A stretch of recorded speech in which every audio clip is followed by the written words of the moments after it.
Pastor Eurico vota sim pelo impeachment. Com a palavra o próximo orador, deputado Carlos Andrade. Senhor presidente, senhoras e senhores deputados, brasileiros que nos acompanham pelos meios de comunicação desta casa, participo deste evento histórico no Brasil, não com alegria, mas com a responsabilidade que me foi outorgada pelo povo brasileiro, em especial pelo povo de Roraima, do meu estado. Vivemos um momento crítico no nosso país. Enfrentamos uma forte crise, uma crise econômica agravada por um cenário político de instabilidade, falta de confiança, a corrupção. Estamos diante de um governo que está falindo o país. Nós, como representantes do povo, temos a obrigação de não permitir que isso continue. O que para muitos é um golpe, a meu ver, é um mecanismo constitucional de controle daquele que exerce o mandato de governo em nome do povo. Povo este que é, de fato e de direito, quem detém o poder. A gasolina, por exemplo, não podemos permitir que continue usurpando as funções públicas, às custas e sacrifício do povo. A irresponsabilidade de atos praticados pelo governo nos últimos anos já provocou danos irreparáveis ao país. E se de alguma forma permitirmos que isso continue no poder, assistiremos mais o país afundar mais do que já afundou. Senhores, senhoras deputadas, a inflação acumulada em 2015 superou o patamar de 10%.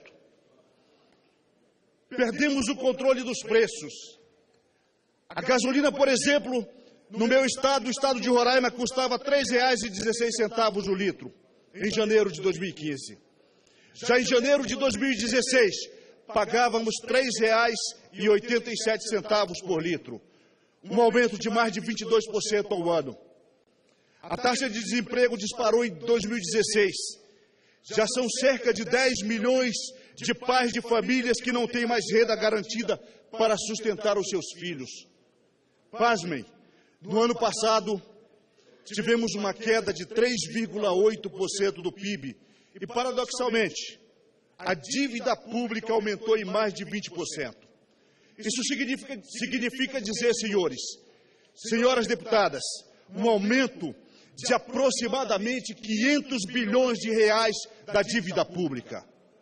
Dinheiro esse que o país terá que pagar com juros, às custas do povo brasileiro. É o João, lá do Mercantil Vitória. É a Dona Maria Paixão, lá da lanchonete. A Dona Margarida, lá do Hotel Caroebe. Dona Iodete, da pousada. Enfim, cada um desses brasileiros terão que pagar. Cada um de nós. Poderíamos até admitir que estamos passando por mais uma crise econômica e que será superada. No entanto, é preciso notar que a crise que está instalada é de única e exclusiva responsabilidade desse governo, de corruptos e incompetentes que estão desgovernando o Brasil. As manchetes nacionais, as manchetes internacionais estampam diuturnamente que no Brasil se dá um dos maiores escândalos de desvio do dinheiro público. Mas quero aqui deixar registrado que o povo brasileiro é um povo decente. O Brasil é um país de homens e mulheres de bem. As ruas dos mais distantes rincões deste país têm mostrado isso. Nosso povo tem fome, tem sede de justiça.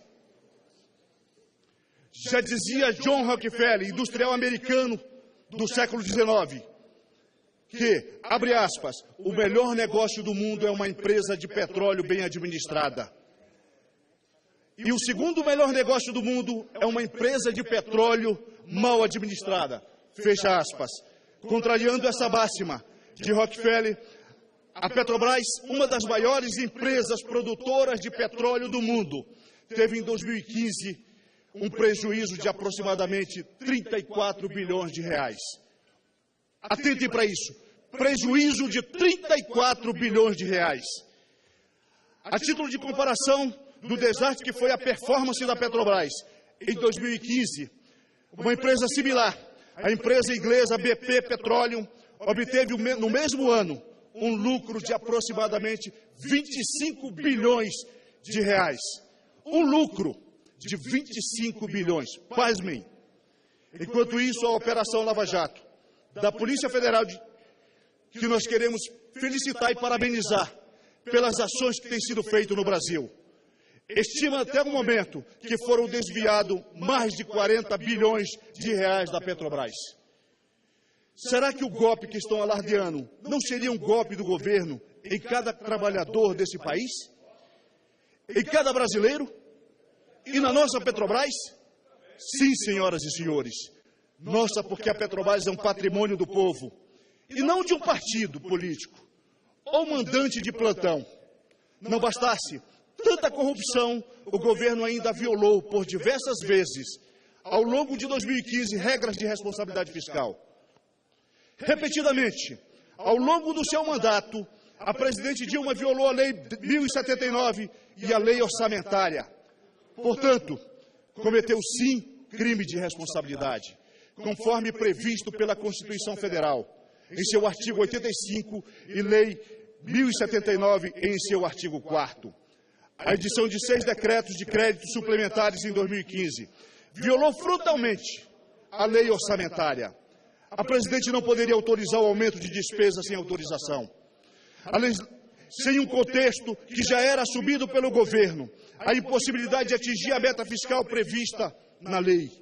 Essa conduta já seria suficiente para justificar o impedimento da presidente. Golpe seria se não autorizássemos a abertura do processo de investigação nessa casa, se fossem coniventes com tamanha ilegalidade. Isso sim seria um golpe. Mas podemos ir além. As famigeradas pedaladas, no entendimento da defesa, não caracterizavam a operação de crédito e, portanto, não eram crime. Não podemos ser tolos de achar que os atrasos premeditados de pagamentos da União aos bancos públicos não eram um instrumento financeiro conveniente ao descontrole das contas do governo. Os atrasos foram recorrentes e significativamente volumosos. Portanto, senhoras e senhores, senhor presidente, acredito que ela deva ser investigada e pagar pelos erros que eventualmente tenha cometido. Não podemos deixar essa conta ser paga pelo povo brasileiro. Diante do quadro que vivenciamos, recorro às palavras ditas por ninguém menos que o senhor Luiz Inácio Lula da Silva, à época do impeachment de Collor. Abre aspas. Acho que o Congresso Nacional tem clareza de que nós vivemos uma crise profunda de governo e que somente com a saída do governo é que iremos resolver alguns dos problemas da nação. Fecha aspas. Na opinião do ex-presidente, quando questionado após o impeachment, ele disse a seguinte frase, abre aspas, o povo brasileiro deu a demonstração de que era possível o mesmo povo que elege um político destituir esse político. Eu peço a Deus que nunca mais o povo brasileiro esqueça essa lição. Fecha aspas. Pois bem, senhor Lula, eu tenho a convicção, eu tenho a certeza que o povo brasileiro não esqueceu esta lição. Para finalizar, senhor presidente, gostaria de dizer à nação que qualquer que seja o resultado da votação que faremos no domingo, amanhã, o Brasil, e em especial este parlamento, precisa reagir. O Brasil está há 1 ano e meio parado.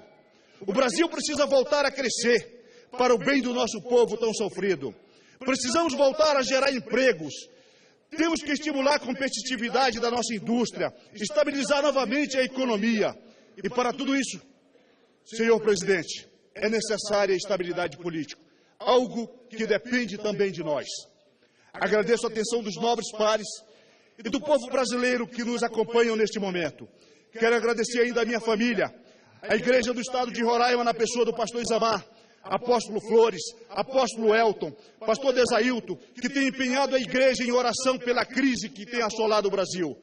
Por Roraima, pelo Brasil, impeachment já. Que Deus abençoe o Brasil. Muito obrigado, senhor presidente. Com a palavra, o deputado Marcelo Aro. Ela, mas não tá.